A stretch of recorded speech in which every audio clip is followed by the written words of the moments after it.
तर आवाज एवढं का आवाज गोळा करतो.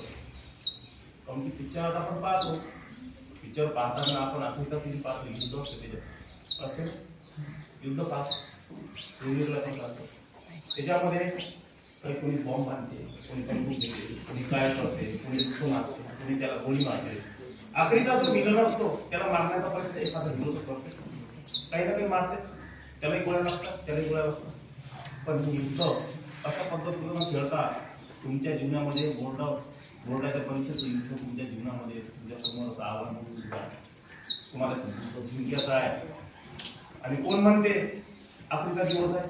काही नाही आफ्रिका दिवस. तुम्ही पहिले विद्यार्थी होते, आजही विद्यार्थी आहात आणि पुढे विद्यार्थी राहायचा हे मी सांगतो. कारण की विद्यार्थी जीवनामध्ये बरेच काही गोष्टी समजून घ्यायला लागतात, है ना? लय काय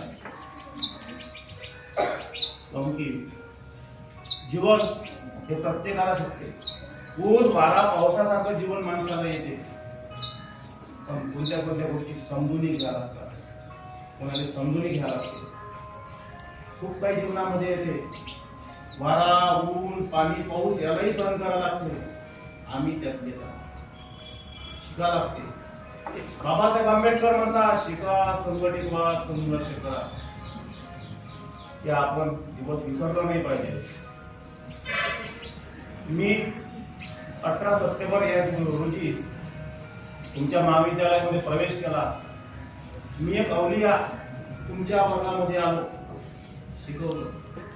पण कोणी जास्त गोंधळ केला, ठीक आहे, मला गोंधळ मान्य आहे तुमचा, त्या गोंधळ तुमचा ऍक्सेप्ट केला. गोंधळच शिकलो मी तुमच्यापासून. केला ना गोंधळ, मला खूप चांगला वाटलं, मला गोंधळच चांगला वाटलं. शिकलो मी. प्रज्वल आला, सर मला प्रश्न विचारत राहिला, सर हे असं कसं होते, ते कसं होते. पण मी सर्वांची जी तिथं दहावीत जे काही होते मी त्यांची मनपूर्वक माफी मागतो.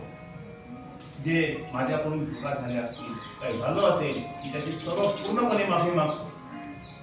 होतच असतात चुका, शिक्षकांकडून होतात, खूप साऱ्या होतात, तुमच्याकडून होतात.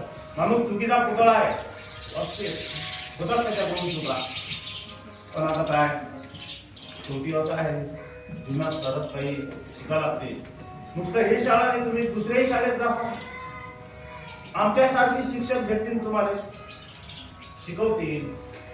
कारण की आपल्याला आपल्या आई बाबा लहानाचं मोठं करतात, दोन खाऊ घालतात, ते आपल्या जीवनातले सर्वात मोठे शिक्षक आहे. म्हणून नका तुम्ही त्यांना आपल्याला